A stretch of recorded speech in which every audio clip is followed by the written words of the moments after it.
안녕하세요. 박원일입니다. 지난 시간에 교회에 대해서 생각해 보았는데 이와 관련된 물음이 떠올라 조금 더 진행해 보려고 합니다. 오늘은 용어 정리 14번째 시간으로 집사와 목사에 대한 단상입니다.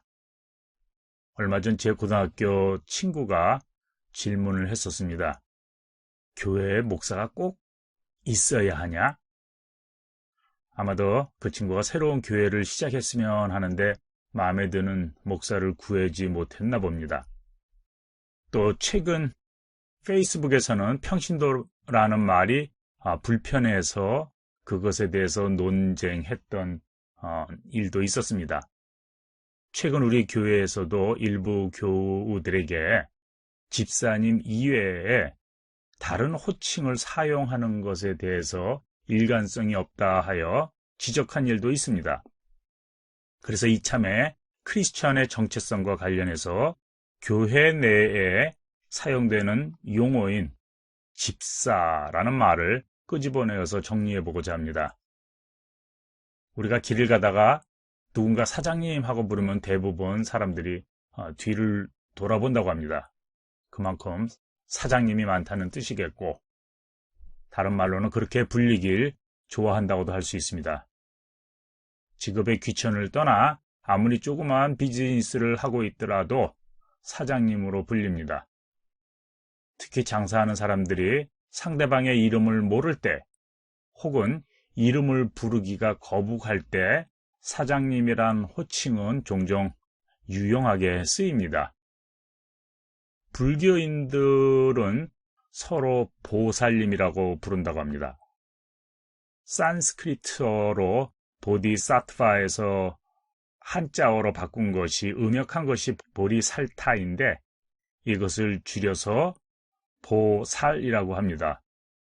보디라는 말은 깨달음이란 뜻이고 사트바는 중생, 존재, 그런 의미인데 이렇게 서로 어울릴 것 같지 않은 두 단어, 깨달음, 중생, 이 둘이 합해서 보리살타, 그리고 줄여서 보살이 됩니다.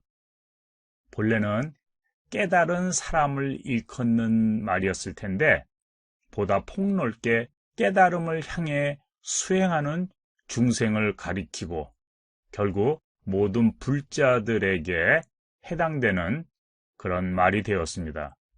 참 좋은 표현이라고 여겨집니다. 이에 버금가는 표현으로 그리스도인들을 설명하는 무슨 좋은 말이 있을까?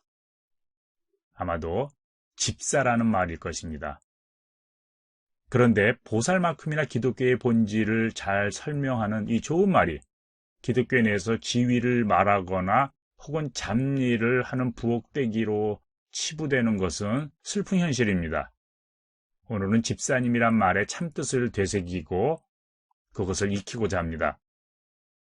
집사는 영어로 디컨이라고 하는데 헬라어 디아코노스에서 유래한 말입니다. 신약 성서에만 29번 나오는 이 말의 대표적인 의미는 섬기다입니다. 세 가지 측면에서 살펴보면 먼저 섬기다, serve, wait on a table, 식탁에서 시중 들다라는 의미로 웨이터들이 하는 일입니다.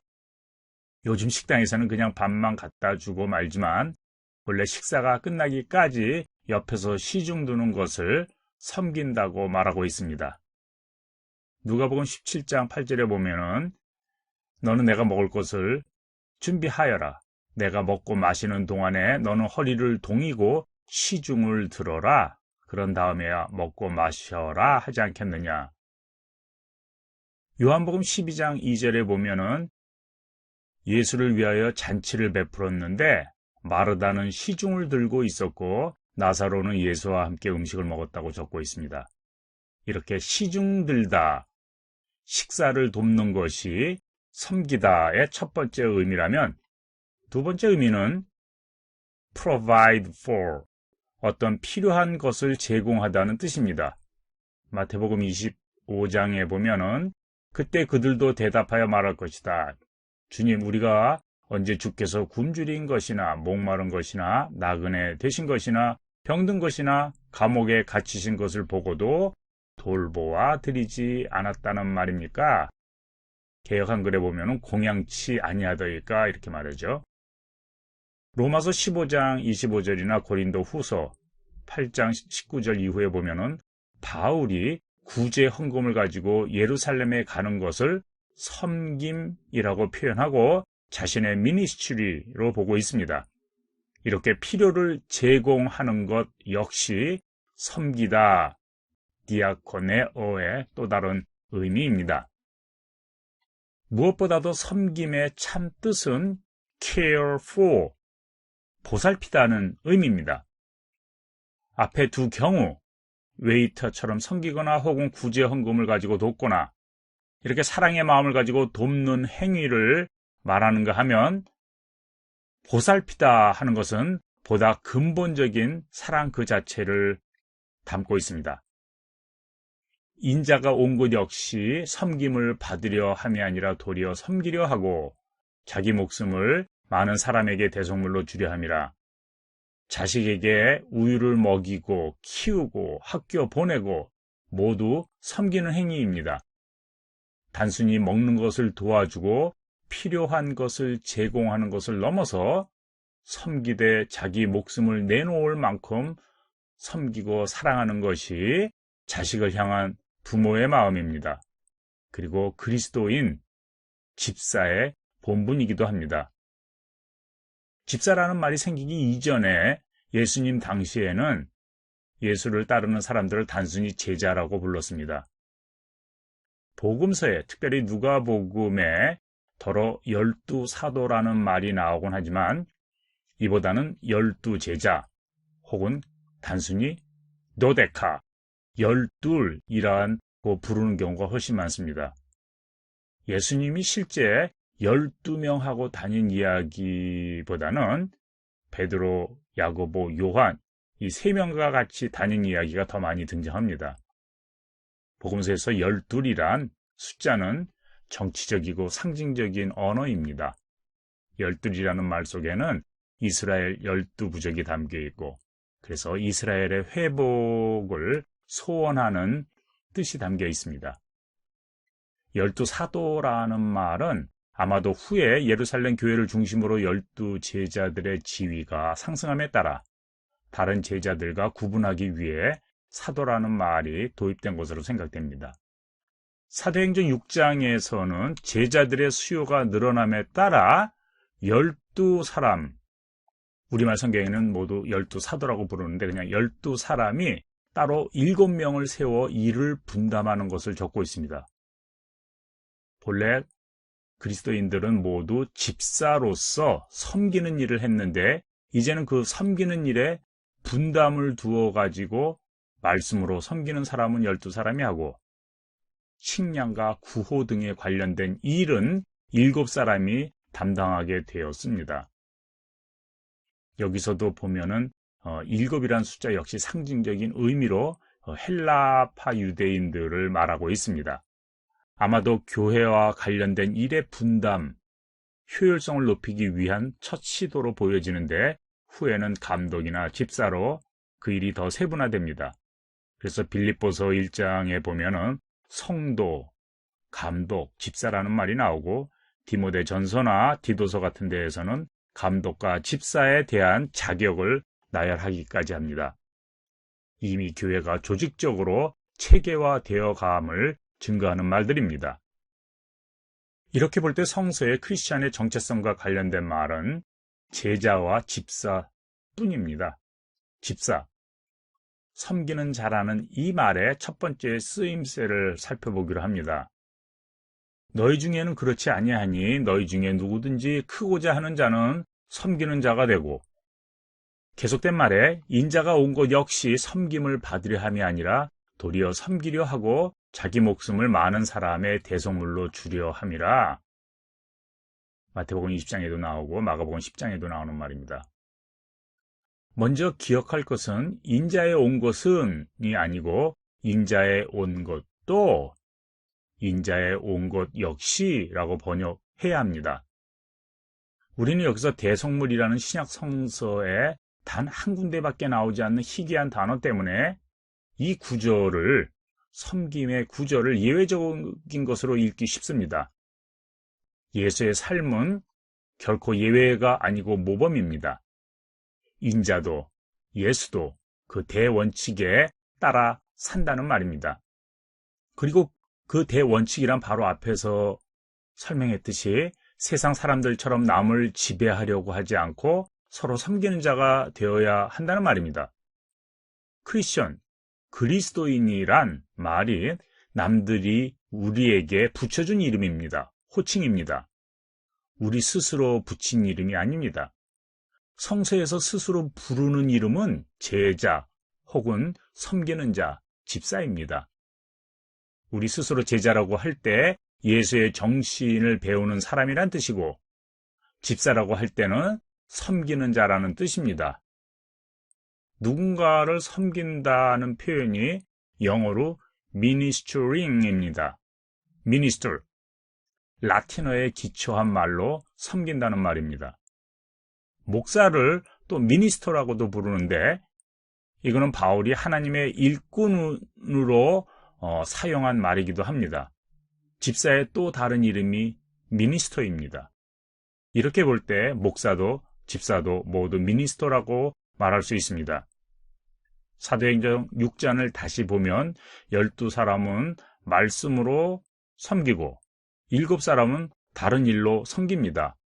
결국 제자들의 또 다른 이름이 집사고, 이것이 크리스천을 단적으로 말한다고 봅니다. 우리들 처음 질문으로 돌아와서 교회에 목사가 꼭 있어야 하나? 말씀을 전하는 이는 꼭 있어야 합니다. 교회는 가르침이 있는 모임이기 때문에 그렇습니다. 근데 말씀을 전하는 이, 그 사람을 무엇이라 부르던 그거는 각 교회에서 취해야 할 사항입니다. 목사의 있고 없음을 논할 것이 아니라 말씀을 전하는 자의 자격을 물어야 할 것입니다. 그의 job description이란 성서와 전통에 능한 사람으로 가르침을 전담합니다. 그 외 다른 일들은 집사가 감당합니다. 목사와 관련해 평신도라는 말에 대해서 만일 이것이 일반적인 신도와 특별한 신도를 구분하는 것이라면 성서에는 그런 표현은 없습니다. 성서적 표현에 성도, 감독, 집사라는 말이 나오는데 여기서 평신도란 아마도 성도에 해당하는 말이어야 할 것입니다. 그렇다면 감독이나 집사는 성도가 아닐까? 그런 말도 아니겠죠.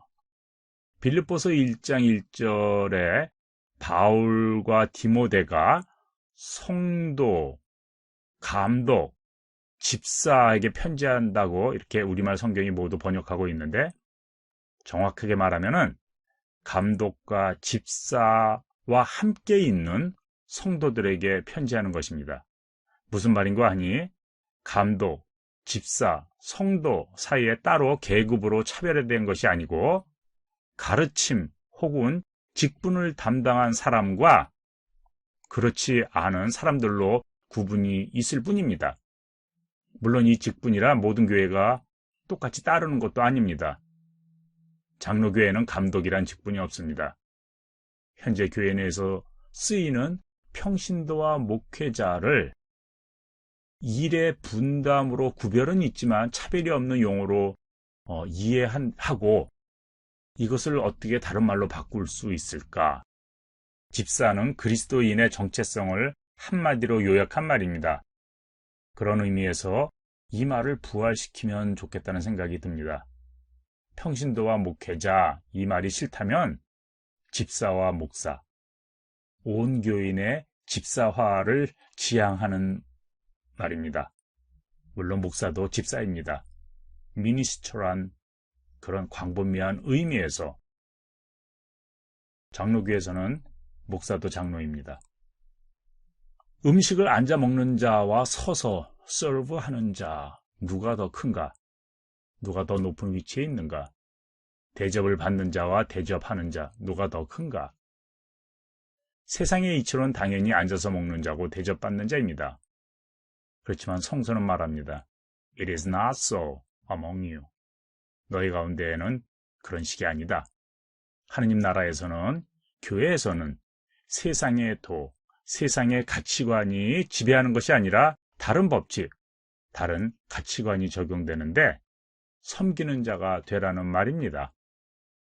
집사란 교회에서 직분, 위치를 말하는 것이 아닙니다. 그리스도인의 모습을 함축한 말입니다. 집사란 장로보다 낮거나 평신도보다 높다거나 혹은 교회를 오래 다녔다는 그런 말도 아닙니다. 섬기다의 명사형인 디콘, 헬라어 디아코노스가 영어로 미니스터라고도 번역되는 것에서 볼 수 있듯이 디아코노스, 집사란 목회자와 견줄 수 있는 말이고 필요에 따라 그 일을 대신할 수 있어야 합니다. 물론 성서와 전통에 일정한 이해를 전제로 합니다. 깨달음을 추구하는 불교인들의 소원을 담은 말이 보살이듯이 섬기기를 완성하고자 하는 우리 그리스도인들의 본분이 집사라는 말 속에 담겨 있습니다. 세상의 가치관에서는 모두 다스리기를 원하고 그래서 모두 사장님이 되길 원합니다. 사장님, 보살님, 집사님, 각각 자신들이 속한 집단의 이데올로기, 가치관을 반영하는 말입니다. 이 중 나를 가장 잘 대표하는 말이 무엇일까? 그것이 내 현재의 모습입니다. 내 정체성입니다. 모든 그리스도인들이 집사가 되길 기대합니다. 서로 집사로 추켜 세우고 스스로 집사로 인식하기 바랍니다. 집사, 섬기는 자란 힘없는 사람의 부끄러운 모습이 아니라 가진 자의 너그러움이고 깨달은 자의 큰 행함입니다. 누가 큰가? 자식일까? 부모일까? 섬기는 자, 대접하는 자, 봉사하는 자들이 큰 자입니다. 집사라는 말을 통해서 우리들 크리스천의 정체성을 확인하는 행복한 한 주간을 보내시기